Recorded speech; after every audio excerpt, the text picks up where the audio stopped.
ललकारने वाला अंग्रेज के सामने, तोप के सामने खड़े होने वाला कौन होता है? तुम्हारी रगों में इतनी हिम्मत थी नहीं थी? तारीख गवाह है, कुरेद कर देखो।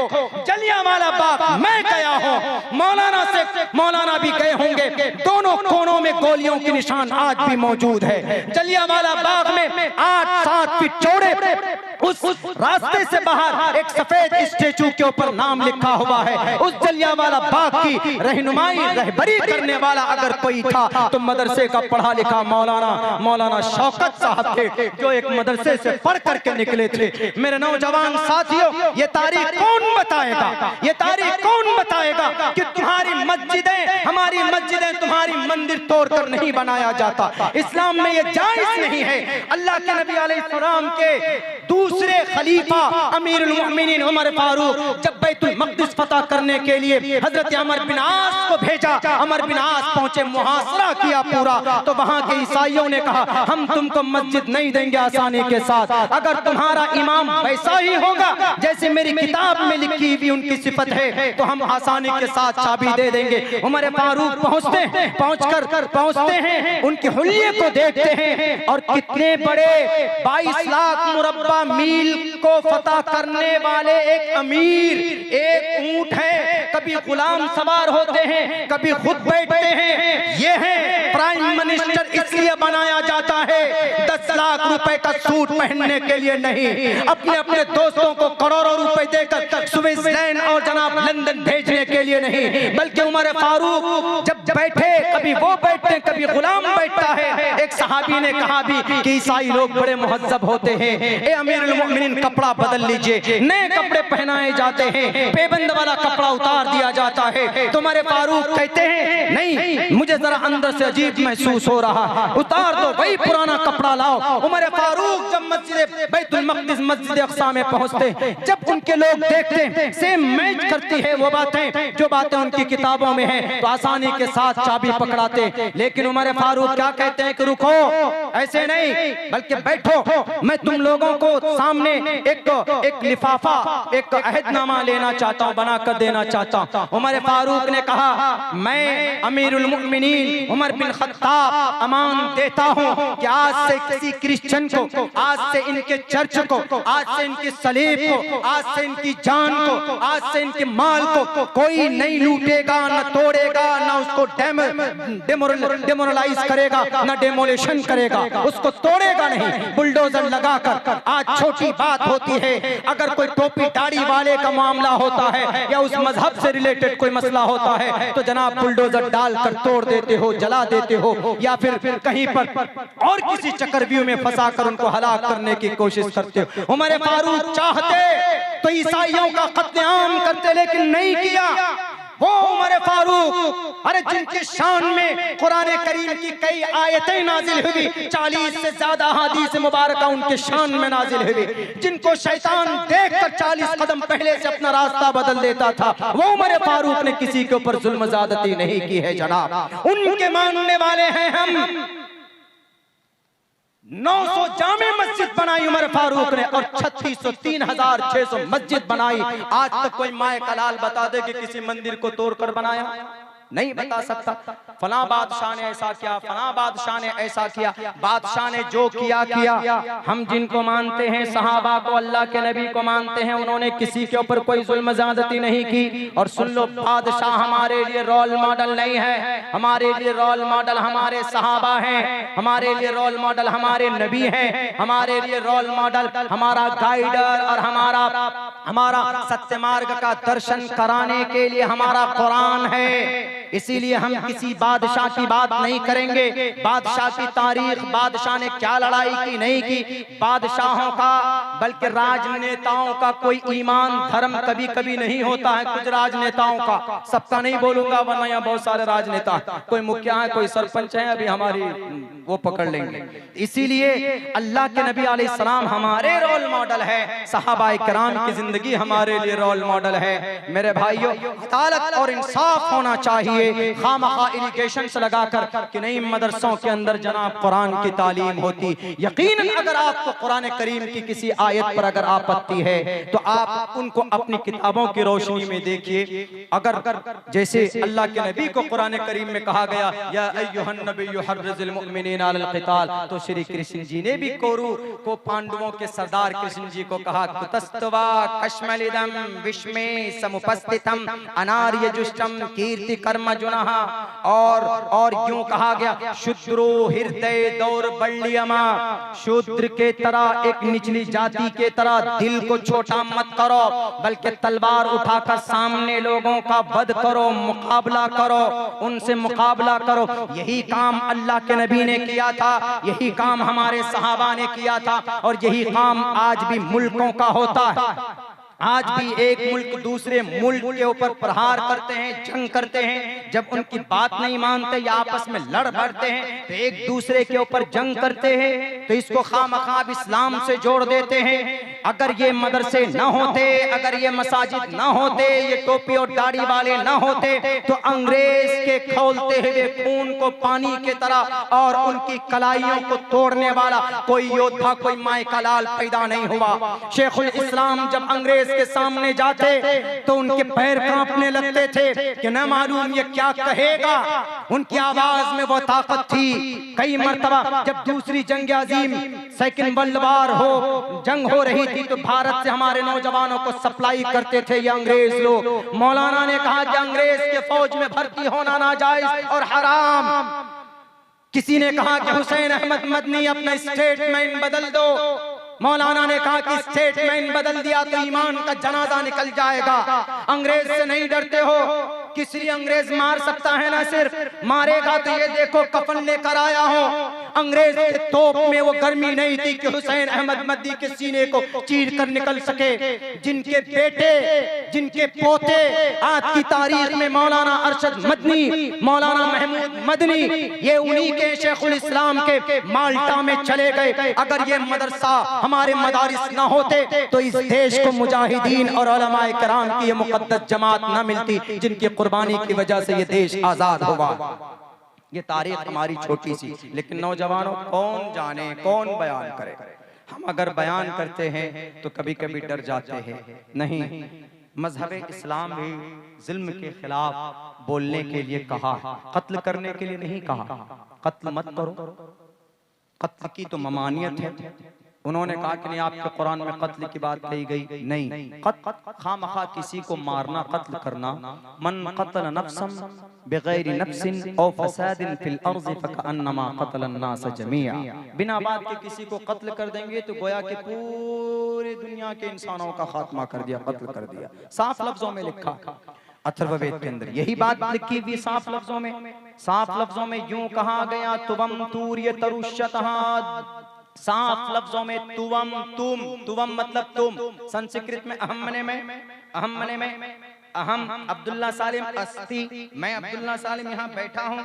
अहम पठती पठता, मैं आपके सामने तकरीर पेश कर रहा हूँ। अहम मम गुरु हम सीमांचल बिहार, मेरा घर सीमांचल बिहार है। गुरु हम, गुरु हम घर को बोलते हैं, इसी से गृह मंत्री है। गुरु हमसे गृह मंत्री। हालांकि हमारे गृह मंत्री साहब को नहीं मालूम होगा कि गृह मंत्री कौन सा वर्ड है। सिर्फ उनको 4% रिजर्वेशन खत्म करने के लिए भाषण देना आता, अपने ओहदे का ख्याल नहीं होता। मम गुरु हम, तुवम तुम, अहम हम, यूयम तुम सब। संस्कृत का एक कोड अरबी से बहुत मेल करता है, तो का तुवम तूर्य मारो तरुष्यतः, मारकर अपने शत्रु को पराजित करके उनकी जो दौलत मिले आप आपस में बांट लिया करो। ये बात कही गई है। खामखा आपके कुरान में ये मैसेज है, हम 24 आयत को निकाल देंगे, हम ये कर देंगे। अरे कुरान करीम ने दुनिया की बुराइयों का के खात्मे का तरीका बताया।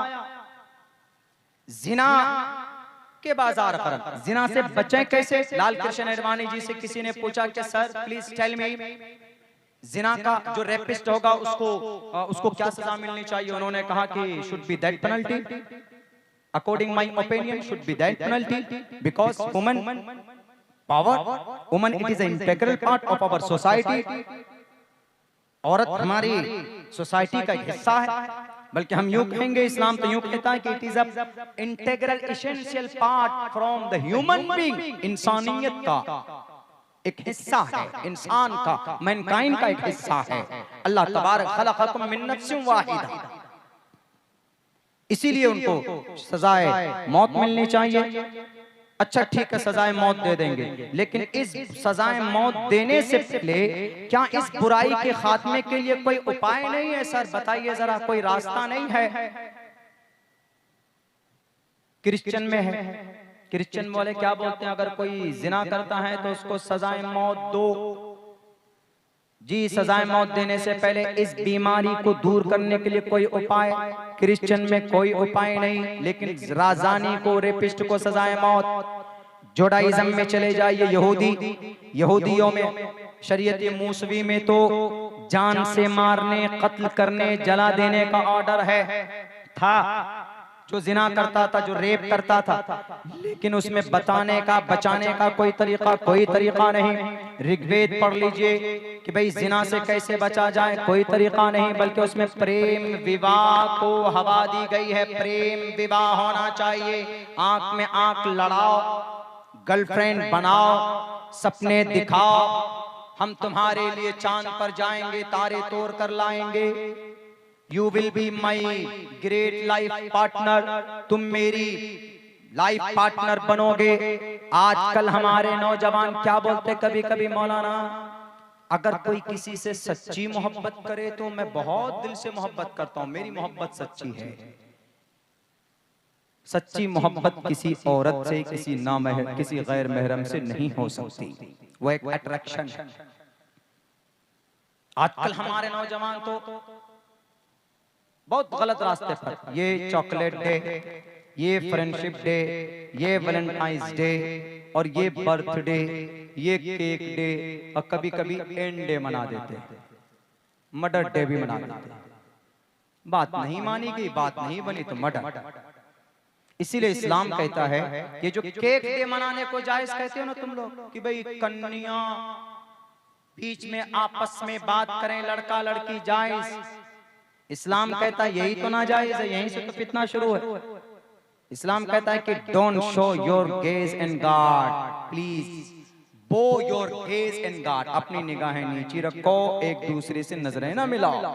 नजरें नहीं मिलेंगी तो दूसरी और कम्युनिकेशन नहीं बनेंगे, नंबर डिलीट ट्रांसफर नहीं होगा, नंबर इधर उधर नहीं होगा तो मैसेजेस नहीं होंगे। फिर वो कैकलेट डे, चौक डे, ये सब जो मनाते, कभी कभी चलो घूमने के लिए चले जा रहे हैं, रिलेशनशिप करते हैं, डेटिंग करते हैं, चैटिंग करते हैं, नया नया वो डेट, हम डेट कर रहे हैं फलां के साथ। डेट पहले कुछ और तर्जमा था, आप डेट आप समझ नहीं पाएंगे कि ये डेट का क्या मतलब है। ये डेट DAT, डेट का क्या मतलब? आप कहें डेट में डेट और तारीख नहीं, एक डेट का मतलब होता है गैर महरम के साथ दोस्ती मनाना, घूमने जाना, नाजायज संबंध बनाना, इसको डेट बोलते हैं। मैं फलां के साथ डेट कर रहा हूं, मैं डेट कर रही हूं, नाजायज और हराम। डेटिंग करते हैं, चैटिंग करते हैं, फिर कटिंग करते हैं, शादी तक बात नहीं आती है, ब्रेकअप हो गया, लात मार दिया तो लो जना मर्डर।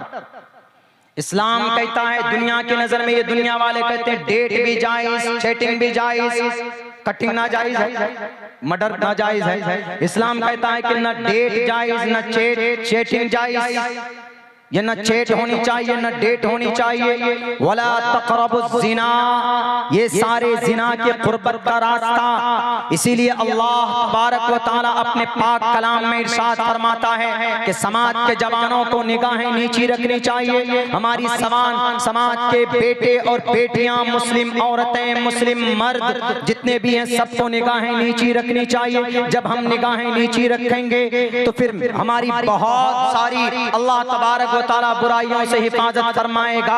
मेरे नौजवानों, मेरे साथियों, आज हमारे मिसयूज ने, हमारे बदअमली ने इस्लाम को बदनाम कर दिया है। इसीलिए इन मैदान में एक्टिव होने की जरूरत है। आज इस मैदान में बढ़ चढ़कर हमारे नौजवानों को तब्दीली लाने की जरूरत है। कसम खाओ, आज इस पिंडाल में बैठकर कल जो उलमा आएंगे उनकी बातों पर भी अमल करना है। लेकिन मौलाना, आपसे पहले जो मुफ्ती साहब ने बात की शादी के ताल्लुक से और इस्लाह माशरा के ताल्लुक से, हम लोग भी आज ये संकल्प लें कि अपनी जवानी में 24 घंटे में 5 वक्त की नमाज अदा करेंगे। मौलाना ये जरूरी, ये कंपलसरी है। अगर आप नमाज नहीं पढ़ते हैं, अगर आप जानबूझकर नमाज को छोड़ते हैं, तो अल्लाह के नबी की हदीस है, मन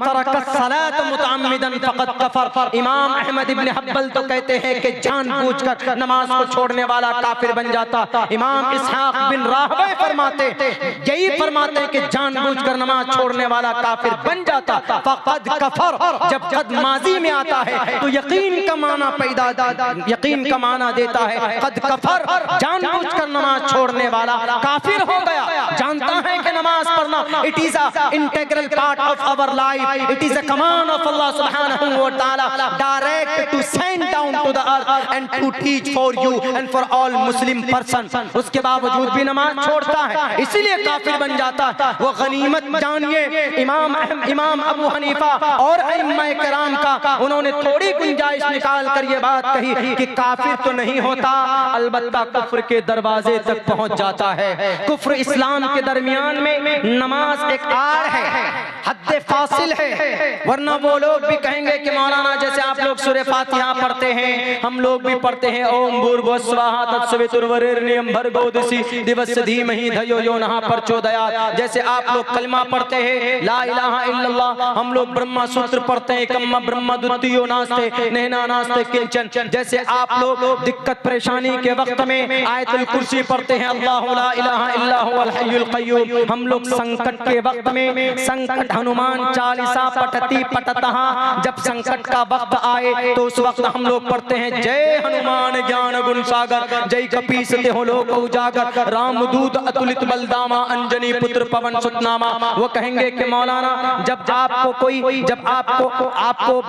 आपके शरीयत में है कि इस्तिग़फ़ार करो, अस्तग़फ़िरुल्लाह रब्बी मिन कुल्लि ज़ंबिन व अतूबु इलैहि, गुनाह अगर पहाड़ों के मानिंद हो तो इन इस्तिग़फ़ार करने से आपके गुनाह झड़ जाते हैं। तो हम लोग भी तो पढ़ते हैं मौलाना, हम लोग भी पढ़ते हैं ओम सहनावतु सहनो भुनक्तु सहवीर्यम कर्मामहे तेजस्वनावदीद वस्तुमा विद्दिशावहे। आपके यहाँ कुरान करीम के अंदर पढ़ा जाता है या अय्युहन्नासु तक़ू रब्बकुम इन्न ज़लज़लतस्साअति शैउन अज़ीम। हम लोग भी पढ़ते हैं ओम पूर्णमिदः पूर्णमिदं पूर्णात् पूर्णमुदच्यते पूर्णस्य पूर्णमादाय पूर्णमेवावशिष्यते। फिर क्या फर्क रह गया? फर्क ये है कि हम मरते दम तक एक अल्लाह के सामने पेशानी झुकाते हैं। हमारा अल्लाह एक है, अल्लाह इस जमीन पर नहीं आता, अपने नबी को भेजता है पैगाम देकर। और आपके अकीदे में फर्क यह है कि ईश्वर इस जमीन पर आता है इंसानी रूप धारण करके। गीता में कहा गया यदा यदा ही धर्मस्य ग्लानिर्भवति भारत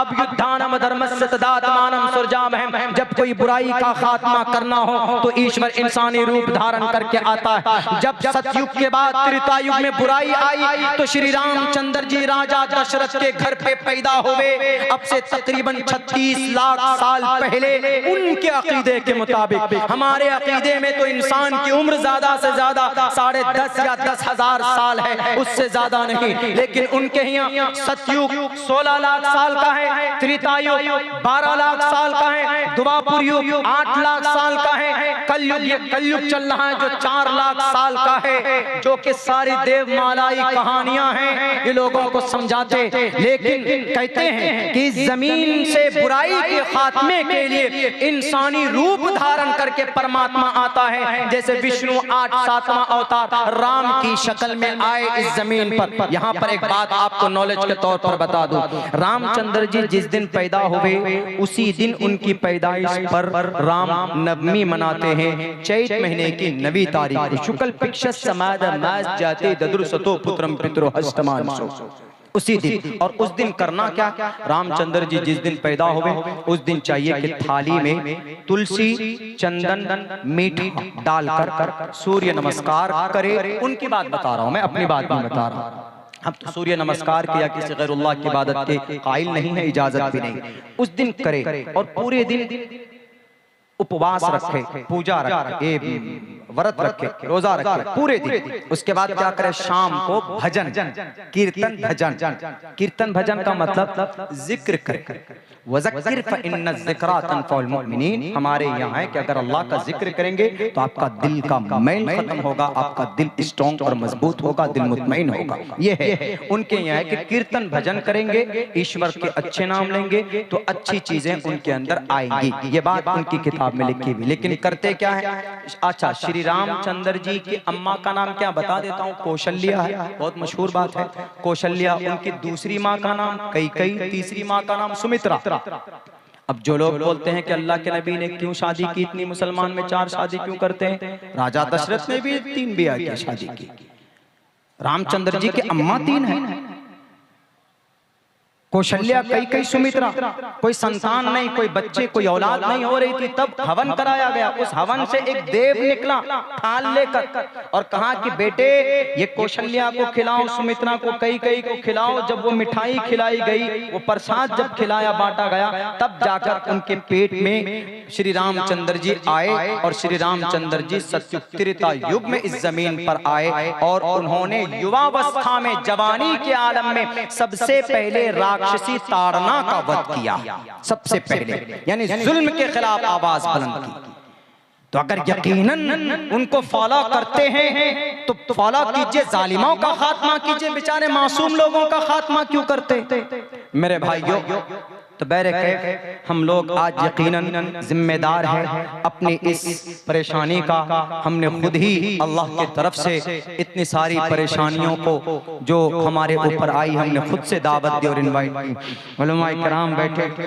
मेरे भाइयों, मुझे जो वक्त दिया गया था तकरीबन वो वक्त पूरा होने को है। हजरत वाला बैठे हैं, मैं अब उनकी कीमती बात भी सुनेंगे, आप भी सुनकर जाएं और कल भी आए, प्रोग्राम को कामयाब करें। और जो कमी कोताही है खुसूसन हमारे नौजवानों में, जिना के ताल्लुक से, शराब के ताल्लुक से, और जनाब खामखा किसी का कत्ल और मर्डर कर देते हैं, उसके ताल्लुक से ये सारी बातें, कमियां कोताहियां अगर पाई जाती है तो उनको खत्म करने की कोशिश कीजिए। और सूद बड़ी खतरनाक चीज है, उसकी तो खामखा ऐलान कुरान करीम के अंदर की, कोई अगर सूद खाता है, सूद का कारोबार करता है, अगर वो बाज नहीं आता है तो अल्लाह तबारक व तआला से जंग के लिए तैयार हो जाए। तो मेरे नौजवानों, मेरे समाज के उद्योगपति लोगों, तो हमें इस पर भी गौर करना होगा, हम सूद से भी बचना होगा।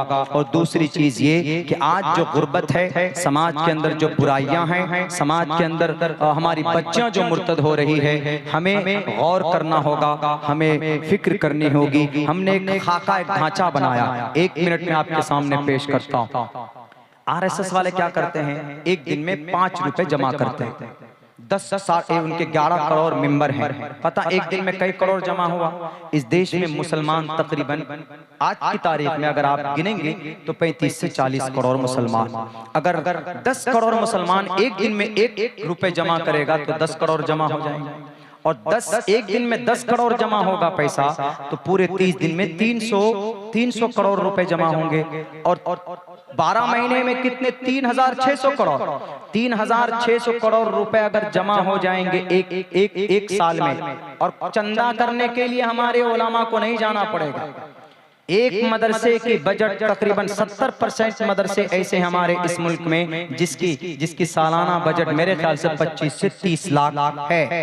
अगर इस तरह से अगर हम लोग 1-1 रुपए पर डे जमा करें तो हमारे उलमा को रमजान में गांव-गांव, दर-दर, घर-घर भटकना नहीं होगा। टोटल पैसों का लिस्ट और पैसे वहीं से तंजीम ऑर्गेनाइजेशन के जरिए दिए जाएंगे, वेरीफाइड मदरसों को, जहां जहां मदरसा चल रहा, अइम्मा किराम का तनख्वाह वहां से दिया जा सकता और गरीब बच्चों की शादी कराई जा सकती। आज हमारे पास मेडिकल कॉलेज नहीं, आज हमारे पास यूनिवर्सिटी नहीं। अगयार के स्कूलों में बच्चा भेजते हैं, वो कहते हैं पर्दा उतार। क्या हम अगर एक साल के अंदर 3600 करोड़ रुपए हम जमा कर सकते हैं? कितने रुपए जमा करने? एक दिन में 1 रुपए। 30 दिन में 30 रुपए तब्दीली आ सकती है, इनकलाब पैदा हो सकता है।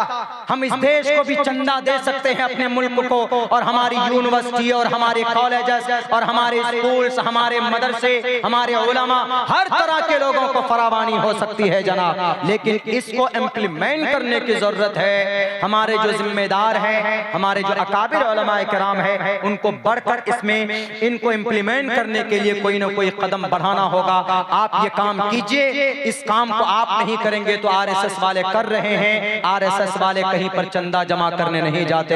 हर महीने में 5 रुपए उनके इलाके के यूनिट में जमा हो जाता है। हर दिन 5 रुपए के हिसाब से महीने में। यहाँ 30 दिन में 30 रुपए। गरीब आदमी, ठेला चलाने वाला आदमी 30 रुपए दे देगा जनाब। हमने इस तहरीक को शुरू किया है अपने इलाके के अंदर। मदरसा भी चलेगा हमारा, मस्जिद के इमाम को भी तनख्वाह दी जाएगी, गरीब बच्चों की भी शादी हम करेंगे, यूनिवर्सिटी भी कायम करेंगे। हमारा बच्चा डीएम भी बनेगा, हमारा बच्चा एसपी भी बनेगा, हमारा बच्चा डॉक्टर बनेगा, हमारा बच्चा मुफ्ती बनेगा, हमारा बच्चा जस्टिस ऑफ इस्लाम बनेगा। हम किसी की लकीर के फकीर नहीं रहेंगे। फिर तुम 4% रिजर्वेशन क्या, तुम कयामत तक रिजर्वेशन बंद कर दो, तुम्हारे भीख की जरूरत नहीं है। अगर 1 रुपए जमा करेंगे तो इस मुल्क की तकदीर बदल सकते हैं, आप अपनी तकदीर बदल सकते हैं जनाब।